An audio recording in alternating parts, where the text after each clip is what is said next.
Oh, ini kan kebiasaan kan. Kalau kita enggak sih, saya juga ketika mendapatkan sesuatu gitu atau merasa dibantu kan biasanya suka bilang terima kasih kan. Nah, di situ. Terus waktu pas kemarin ada temen juga tuh ngebahas, harusnya mah jangan terima kasih, tapi kasih terima. Nah, di situ muncul pertanyaan. Terus ada satu juga kemarin obrolan di testimoni jurnal Astra tentang kasih terima. Nah, di situ juga nanyain maksud dari konsep kasih terima itu apa, dan masih belum dibabar. Boleh dibahas om? Konsep kasih terima. Ya saya juga harusnya gini dulu yang mencetuskan itu konsepnya bagaimana sih maksudnya gitu. Tapi paling yang bisa saya bahas itu masalah soal hakikat ya. Sekali lagi soal hakikatnya. Hakikat kita sebagai manusia. Kenapa kita mengucapkan terima kasih bukan kasih terima? Karena pada dasarnya semua makhluk, seluruh makhluk dan ciptaan itu menerima dulu. Jadi kita harus menerima, ya kan kita menerima dulu baru mengasihkan. Artinya kalau mau misalkan nih ya, saya bisa bantah kalau misalkan, catat kalau misalkan yang bilang konsepnya bukan terima kasih tapi kasih terima katanya. Kenapa? Karena kita tuh harusnya memberi sebagai dihubungkan lagi dengan khalifah dan lain sebagainya ya. Kita tuh harusnya memberi gitu loh dan tidak berharap gitu. Memberi duluan bukan nerima duluan gitu. Misalkan dia berkata seperti itu gitu ya. Nah, ini bisa kita bantah. Bantahan dengan sifatnya hakikat. Artinya sudah mendasar. Kenapa? Jawabannya sederhananya gini. Kalau misalkan memang betul kita sebagai manusia tuh bisa memberi duluan sebelum menerima. Sekarang kamu jangan hirup oksigen. Paham nggak? Iya. Kalau kamu masih hirup oksigen, jangan ngomong kasih terima. Karena pada hakikatnya kamu nerima duluan oksigen untuk hidup. Baru kamu bisa hidup. Ya.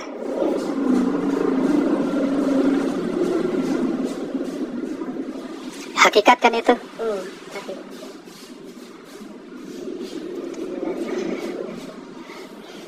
Kalau kasih terima, artinya kamu itu sang maha. Kamu tidak membutuhkan apapun.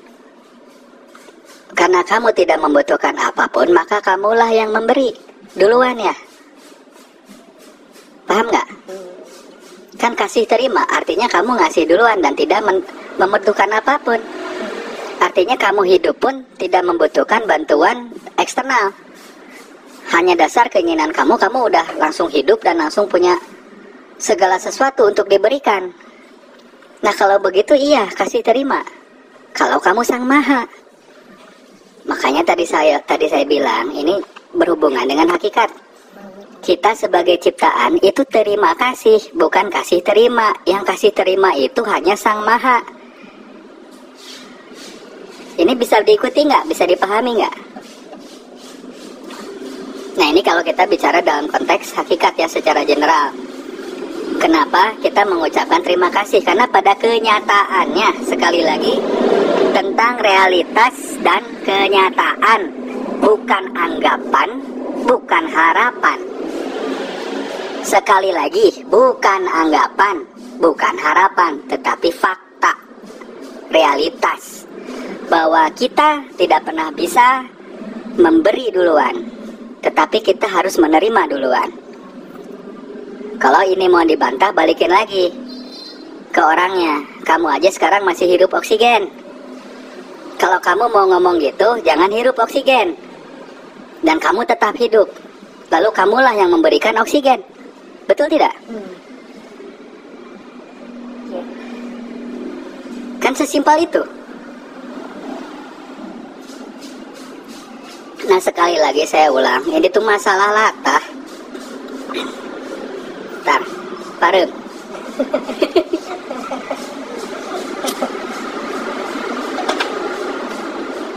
Makanya saya sering sindir. Dan sindiran ini kan maksudnya untuk memperlihatkan, hey ada yang salah loh. Tapi orang yang ego mah kan gak suka dikritik. Karena dia gak merasa bahwa dia tidak punya kekurangan.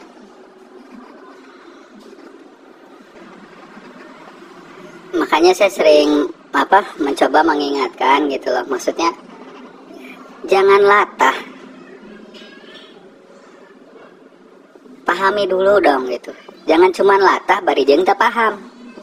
Ngerti enggak terus latah.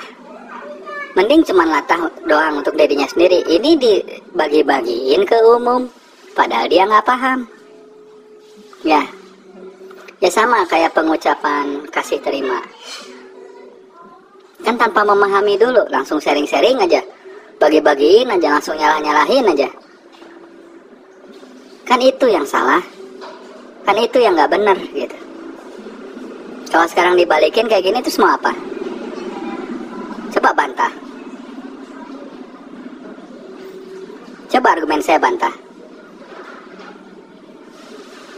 Kasih terima nggak akan berjalan untuk kita para makhluk ciptaan. Kecuali kalau Anda lupa siapa diri Anda dan Anda merasa Andalah Sang Maha. Selama kita sadar diri bahwa kita ini ciptaan, gak mungkin kita akan menerima konsep kasih terima. Gak akan bisa kita lakukan. Sebelum beraktivitas saja kita udah menerima oksigen. Sebelum hidup aja kita udah diberi hidup dulu sebelum bisa hidup. Nah ini masalahnya, suka latah tapi akalnya nggak pernah dipakai. Gitu. Kritis dulu dong, diamati dulu dong semuanya.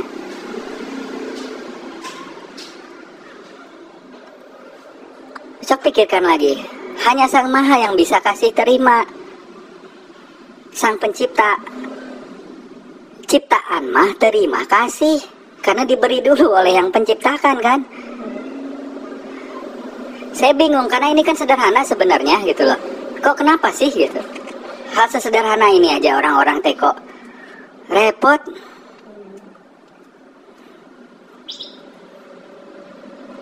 Kenapa coba? Ya itu tadi, karena mereka nggak pernah mau kritis dan nggak pernah mau menggunakan akalnya, tetapi nurut manut gitu loh.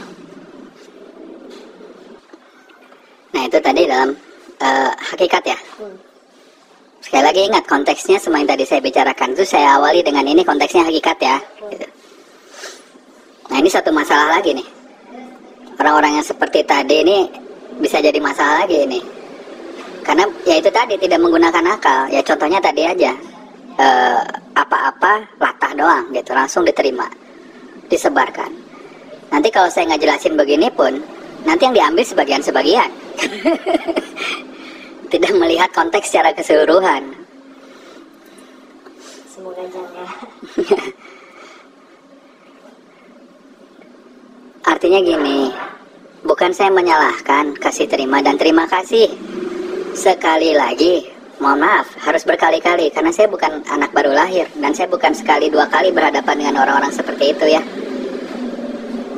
Karena saya bukan pelupa dan saya memperhatikan gitu.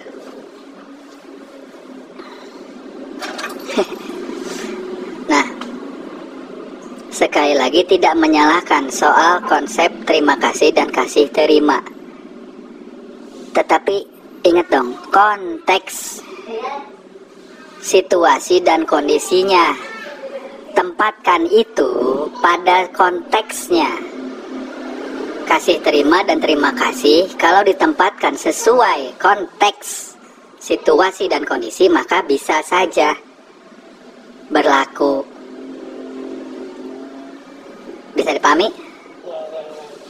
Nah yang jadi salah tuh begini, kalau udah mengeneralisir, oh salah, terima kasih mah, kasih terima yang benar.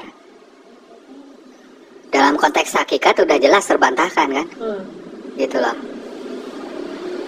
Artinya artinya gini, kalau ya maksudnya kalau mau mengatakan harusnya kasih terima, konteksnya apa gitu loh. Jangan kayak Beo, Anda kan manusia punya akal, pasti memahami segala sesuatu itu ada konteks ya.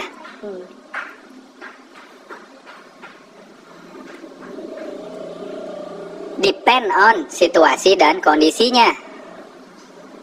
Itu Jadi kan semuanya teh tergantung sama situasi, sama kondisi berubah. Terus kalau move in sama move on masuk juga ke situ. subhanallah. Ya iyalah. Ya iyalah. Kan tadi jelas segala sesuatu itu akan menyesuaikan dengan apa situasi dan kondisinya, yaitu yang dimaksud by konteks. Kenapa? Tolong dong, kita bukan sang maha, cik atuh. Jangan kebangetan gitu loh. Sadari diri nalipak tong ngomong move on, nalipak soal bahwa kita ini makhluk ciptaan aja enggak. Jangan ngomong move in gitu maksudnya. Gandeng ngomong nge-move in. Tapi terus lupa bahwa kita ini ciptaan. Ciptaan itu tidak bisa mengatur segala sesuatunya. Ya, yang mengatur itu adalah Sang Maha.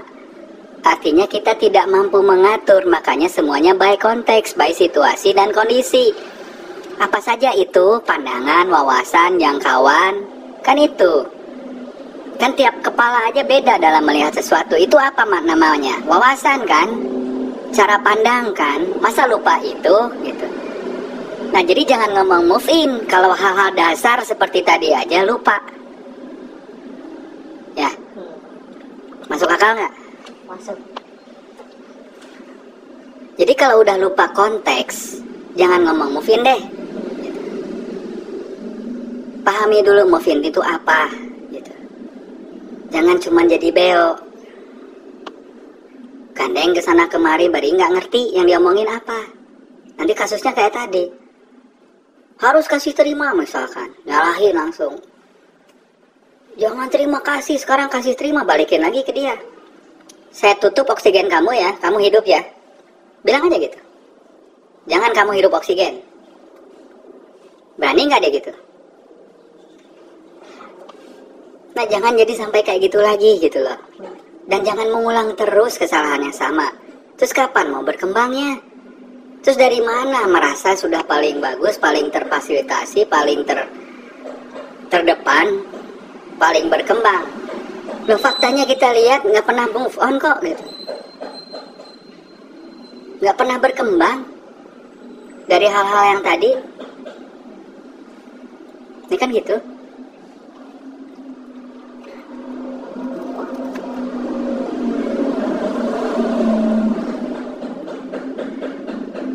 Itu mutlak itu. Kita tuh sebagai ciptaan. Ya bergantung situasi kondisi lah. Artinya tergantung konteks. Kalau mau move on, konteksnya bagaimana? Jangan lupa menjelaskan itunya. Jangan cuma mengeneralisir lalu menyalahkan. Ini orang yang nggak paham. Ini orang yang saya sebut beo.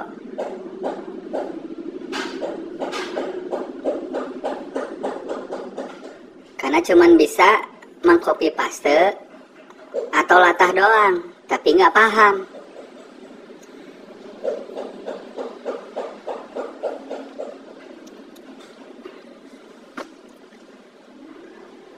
Kalau sudah ngerasa bahwa wah itu keterlaluan, artinya merasa Sang Maha, panggil aja lah orangnya. Kalau kayak gitu mah, kalau dia udah merasa Sang Maha, udah panggil aja. Hadapin aja udah satu-satu gitu. Kamu digilestung nggak mati ya gitu. Swear ya.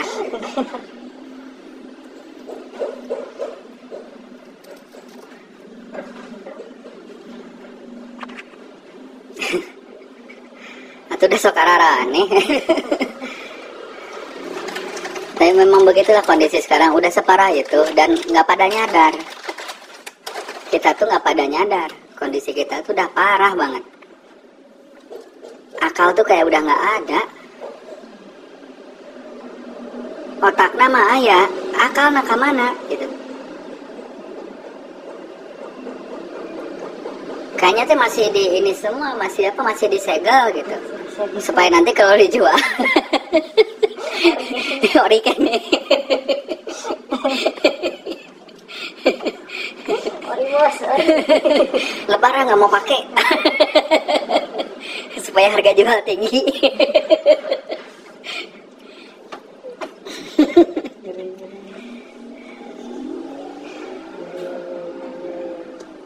Nah itu, jadi dengan fakta saja, dengan menyadari bahwa kita ini makhluk ciptaan, itu udah jelas kok semuanya. Ya, karena tidak ada kemutlakan bagi kita.